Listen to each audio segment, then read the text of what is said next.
Bismillah, alhamdulillah, salatu wassalamu ala rasulullah wa ala alihi wa ashabi ajma'in wa man tabi'ahum bi ihsanin ila yaumidin, amma ba'du.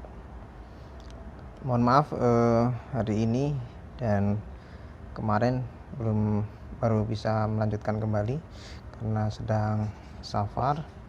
Kita lanjutkan membacakan buku Fiqh Dakwah, masih melanjutkan tentang makna hikmah yang kelima, yaitu memilih dan menyusun kata yang tepat. Sampai pada halaman 215 Pak Nasir mencontohkan bagaimana Al-Quran diturunkan oleh Allah Subhanahu wa Ta'ala kepada Nabi Muhammad SAW. Itu pun dalam mendakwahkan, dalam memperingatkan mad'u, Al-Quran memilih kata demi kata yang tepat sesuai dengan tahapan-tahapannya.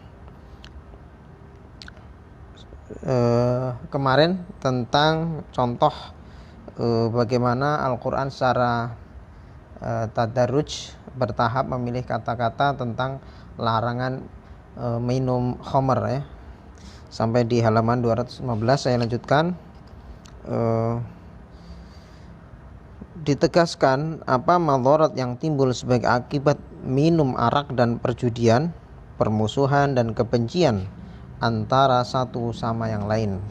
Arak dan judi adalah kotor, tiap-tiap yang kotor mengotorkan dan merusak, mengotorkan moral dan merusakkan psikis, merusakkan psikis.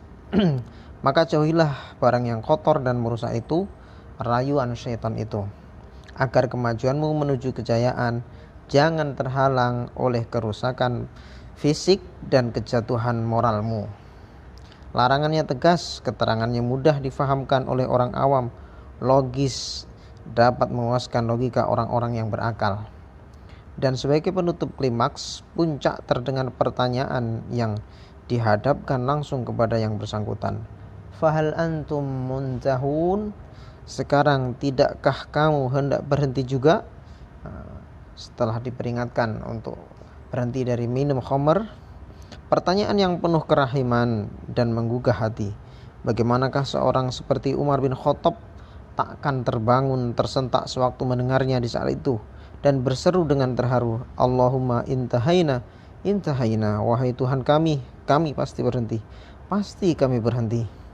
Begitu tekanan qaulan sadidan dengan susunan dan bangunan yang rapi, perintah atau larangannya serta peringatannya tegas dan final.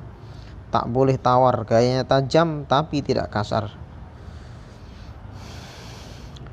Fortiter in the suaviter in modo. Ini bahasa bukan bahasa Inggrisnya ya. Yakni tegas dalam urusannya, halus dalam caranya. Satu contoh lagi, berhadapan dengan syirik dan kekuasaan yang sewenang-wenang. Bagaimana memilih kata yang tepat ketika berdakwah terhadap orang-orang yang berbuat syirik dan berbuat yang sewenang-wenang. Pak Nasir mencontohkan di sini di halaman 217. Sebagaimana diketahui, Fir'aun adalah seorang penguasa sewenang-wenang yang menegakkan kekuasaannya dengan segala macam alat kekuasaan dan tipu daya. Antara lain, dia mengelilingi dirinya dengan tukang-tukang sihir guna melindungi keselamatan pribadi dan kewibawaannya di kalangan rakyat awam.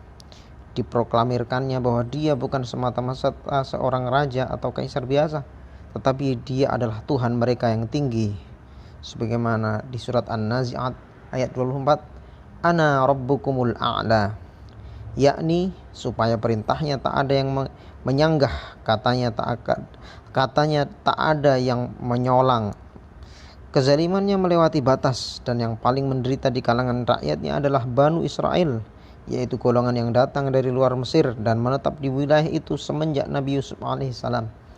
Mereka itu disuruh kerja paksa dengan diberi makan sekedar pencegah jangan mati, untuk menjaga supaya golongan ini jangan terlampau berkembang biak sehingga bisa mendesak kedudukan penduduk asli. Antara lain diadakannya dekrit untuk membunuh anak-anak mereka, malah sampai membunuh perempuan-perempuan mereka yang sedang hamil. Kepada induk syirik dan induk kezaliman yang semacam inilah Nabi Musa alaihissalam dan saudaranya Harun alaihissalam diperintahkan Allah Subhanahu wa taala menyampaikan risalah, yakni untuk memanggil Firaun kepada kebenaran dan supaya melepaskan Banu Israel dari cengkramannya. Dalam rangka ini dapat kiranya difahamkan bagaimana beratnya rasa hati